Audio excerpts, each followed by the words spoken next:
지금 이 시간 가장 따끈따끈한 시사 이슈를 가장 쉽고 흥미롭게 소개해드립니다. 정상근의 정상근무 이상무 정상근 기자 함께합니다. 안녕하십니까? 안녕하십니까? 네.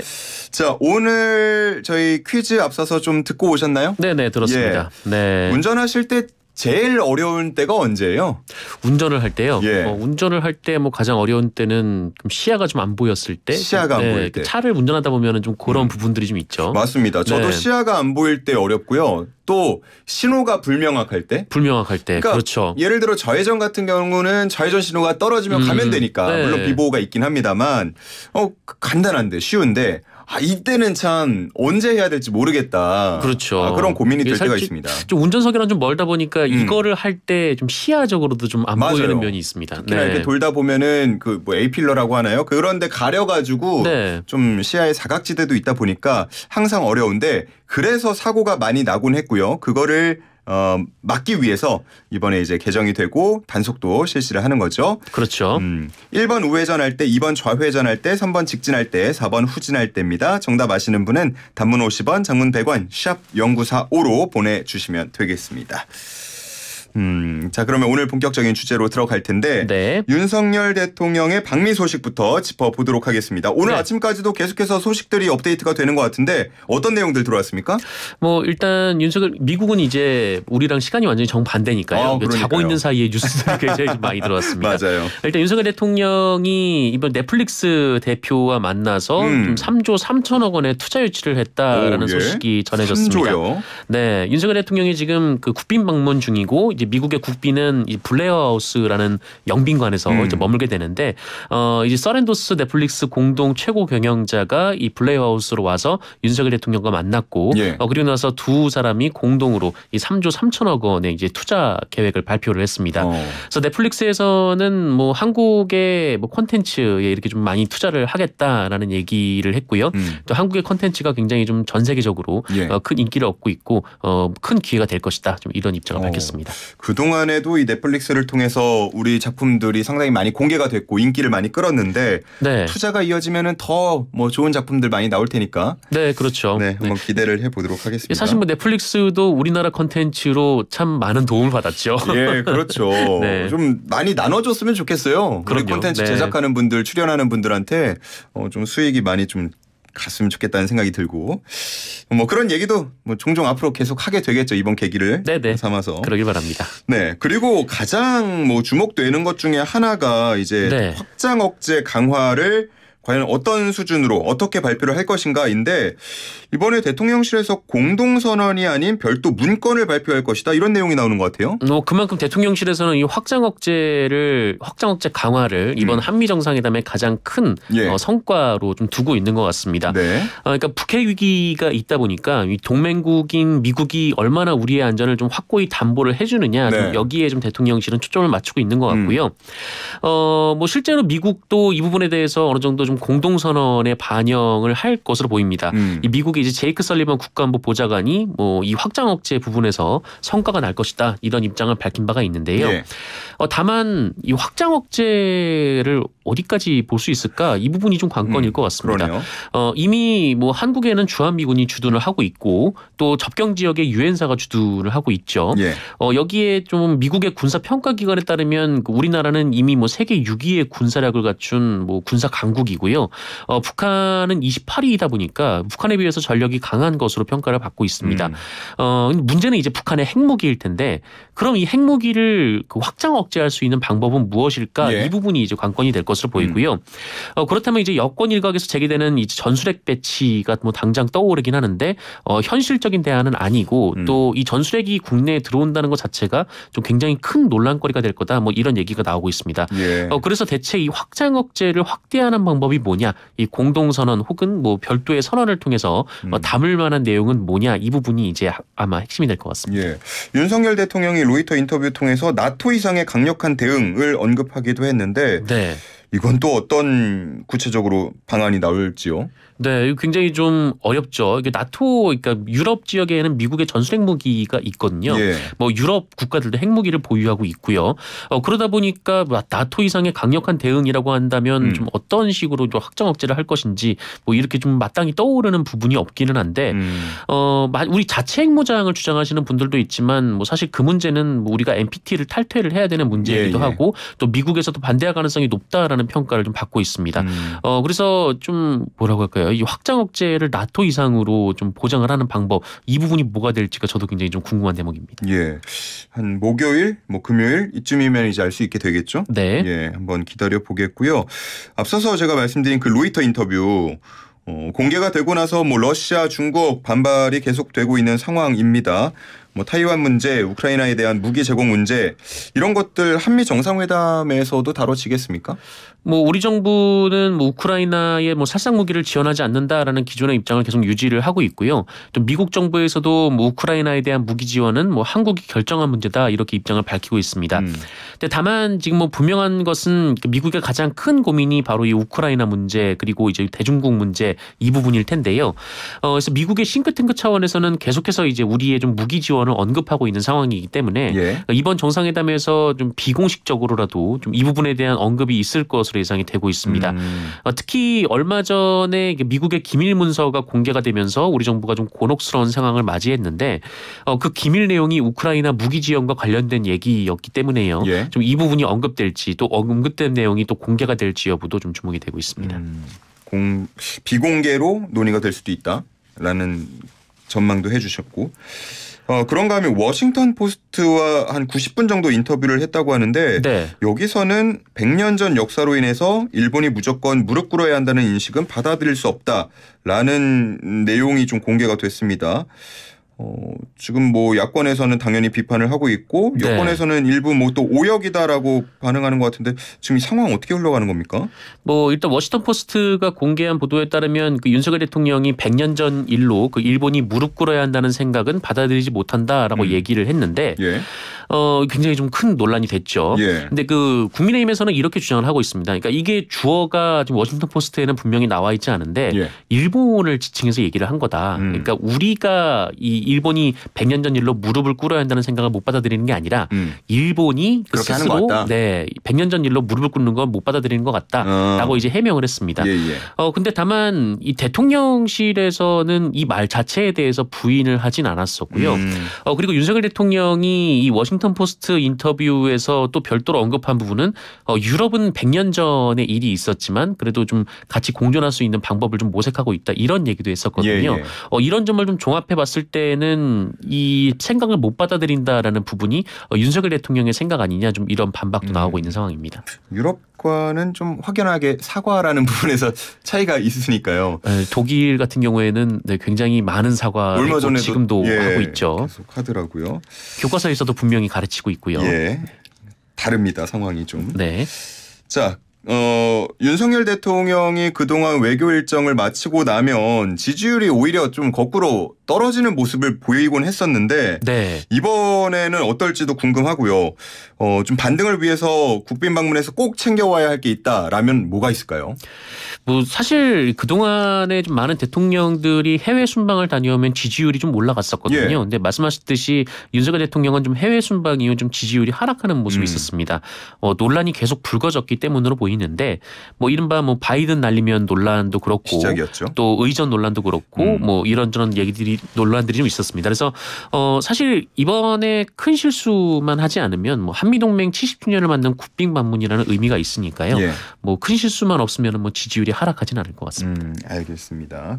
자, 다음 주제로 넘어가 보겠습니다. 더불어민주당 전당대회 돈봉투 의혹과 관련해서 저희가 지난주에 이제 송영길 전 대표의 기자회견 예고까지 그리고 다음 주에 정리를 더 이어가 보겠다라고 했는데 기자회견 그리고 출국 입국 과정에서 계속 인터뷰를 했잖아요. 어떤 내용들 좀 나왔습니까? 뭐 송영길 대표의 얘기는 뭐 본인의 캠프에서 벌어진 일이기 때문에 본인이 정치적인 책임을 지겠다라는 얘기였고요.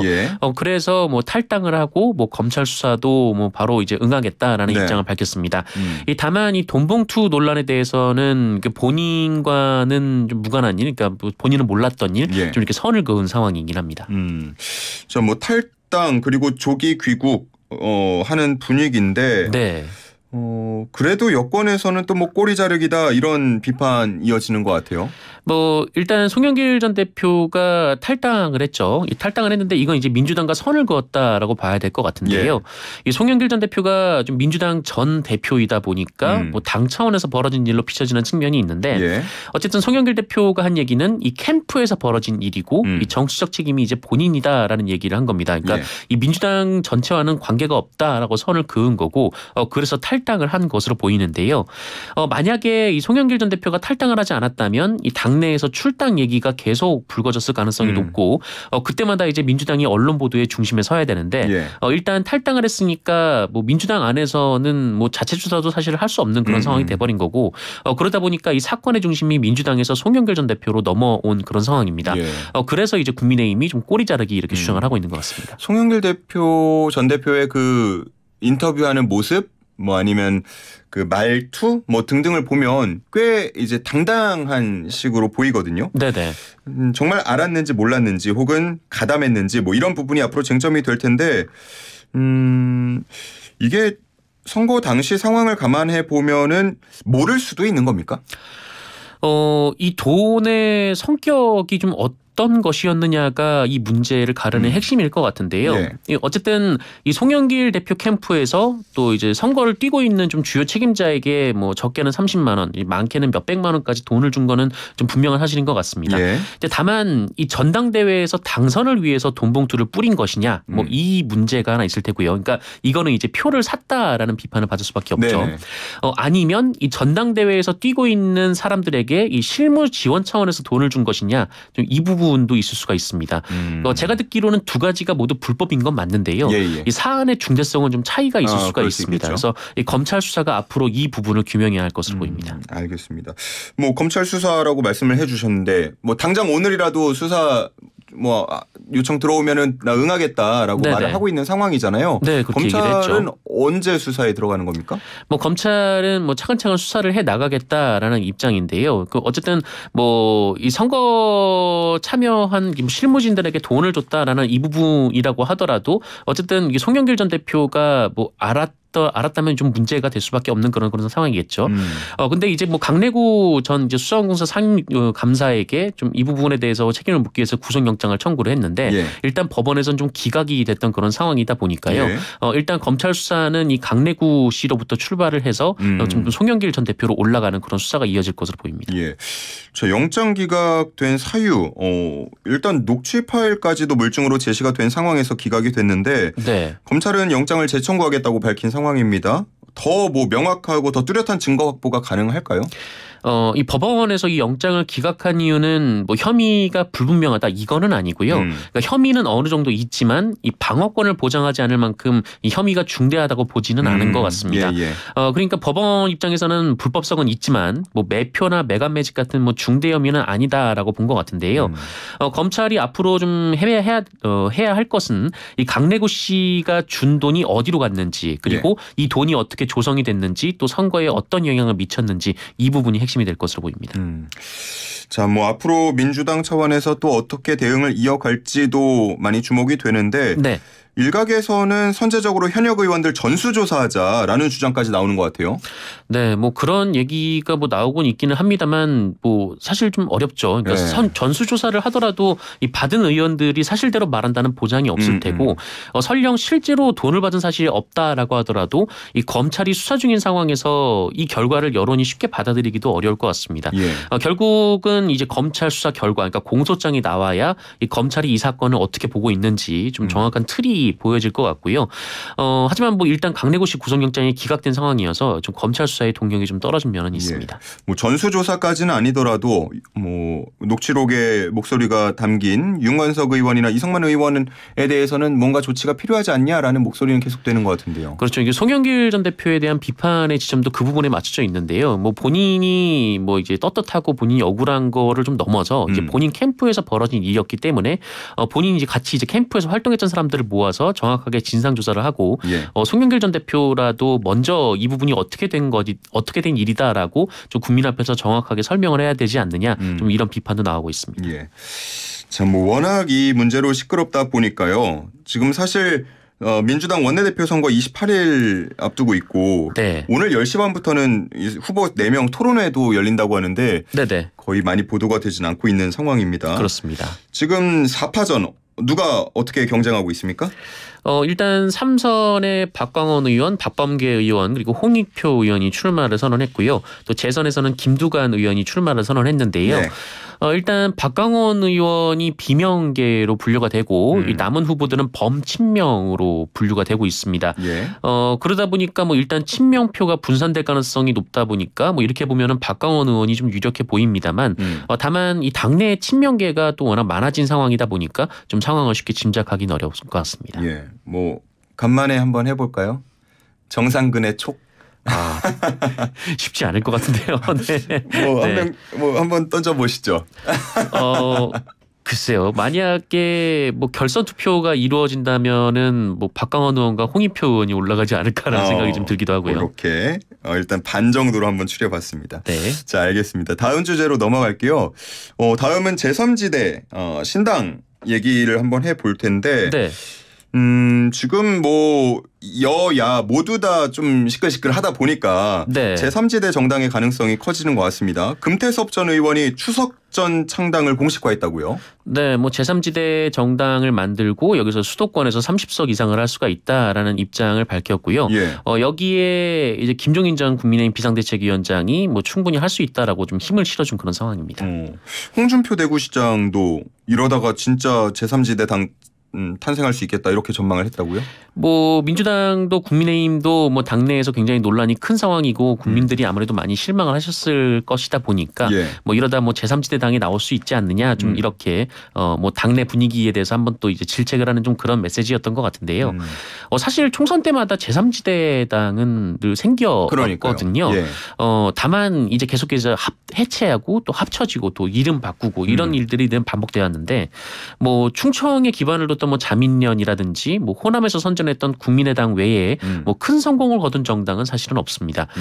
그리고 그동안 성공했던 제3지대당 같은 경우에는 뭐 민주노동당을 제외하고는 뭐 강력한 구심점 그러니까 태권 후보가 있었거든요. 그러니까 JP가 있었고 또 예전에 또 안철수 대표가 있었는데 하지만 지금은 이제 금태섭 의원이 이른바 좀 기치를 든 상황인데 그 좀 강력한 구심점이 될 수 있을지에 대해서는 아무래도 좀 전망이 좀 엇갈리는 그런 상황입니다. 그러면은 누군가를 영입하거나 들어오거나 발굴하거나 해야 할 텐데요. 뭐 지금 뭐 거론되는 인사들도 있습니까? 글쎄요. 뭐 이런 인사들이 거론되는 건 저는 아직 듣지 못했는데 아직은 잘 모르겠습니다. 뭐 공식적으로 아니지만 유승민 전 의원이나 이준석 전 대표 이름은 계속 언급이 되는 것 같은데. 그런데 유승민 전 의원이나 뭐 이준석 전 대표가 뭐 당내에서 굉장히 좀 그 비판적인 목소리를 많이 내고는 있지만 사실 그분들이 나오면은 제3지대가 아니라 그 1, 2지대에서 나온 분들이 만든 그런 당의 성격이 되겠죠. 어쨌든 지금 뭐 관심 없다라면서 거리를 두고 있는 모습인데 그래도 뭐 이번은 다르다라고 외치려는 사람들 입장에서는 양당 정치에 대한 환멸이 이번에 크다. 지금 무당층도 상당히 많다. 공략하겠다. 이런 입장인 것 같아요. 뭐 이 최근에 여론조사 그러니까 한국갤럽이 지난 18일에서 20일에 이 전국만 18세 이상 남녀 1,300명을 대상으로 조사를 한 결과 무당층이 31%가 나왔다라는 보도 여론조사 결과가 있었는데요. 아무래도 무당층의 비율이 높다 보니까 뭐 좀 이렇게 무당층에서 이제 제3지대가 나올 수 있지 않겠느냐라는 얘기들이 있는 것 같습니다. 그런데 사실 예전에도 양당 정치에 대한 환멸은 늘 존재를 해왔고 여론조사를 하면은 그 선거 직전에는 무당층이 늘 많았거든요. 그런데 뭐 중요한 선거를 앞두고는 계속해서 무당층이 줄어드는 그런 모습들이 있었습니다. 그러니까 무당층이 제3지대당에 뭐 출범을 하면은 무조건 이제 제3지대당을 지원하는 게 아니라 양당 정치에 실망을 했지만 좀 뭔가 또 특별하고 이제 새로운 가치를 보여주지 못한다면 제3지대당도 지지하지 않을 가능성이 높거든요. 좀 그러다 보니까 무당층의 행보에 대해서는 좀 더 지켜봐야 될 것 같습니다. 뭐 아직은 밑그림도 제대로 다 안 그려진 상황이라서 전망하기가 어렵습니다만 다음 총선에서 이 제3지대의 역할이나 뭐 활약 어느 정도일까요? 있을까요? 이 제3지대당에 어떤 분들이 합류를 하고 또 어떤 분들이 어떤 메시지를 내느냐에 따라서 많이 좀 달라질 것 같기는 한데요. 예. 글쎄요. 하지만 결국 이제 결국 이제 총선 때는 늘 제3지대 정당이 나왔다가 결국 대선 되면은 양당 구도로 좁혀진 건 하거든요. 그러니까 대선 주자들이 활동하기는 양당에서 활동할 수밖에 없는 좀 그런 한국적 정치적인 그런 상황이 있는데 예. 그러다 보니까 그런 좀 주요 대권 주자 분들이 이 제3지대에서 활동을 할지 그 부분에 대해서는 아직까지는 좀 미지수입니다. 네. 알겠습니다. 자, 오늘은 이쯤에서 정리하도록 하겠습니다. 정상근 기자와 함께했습니다. 고맙습니다. 고맙습니다.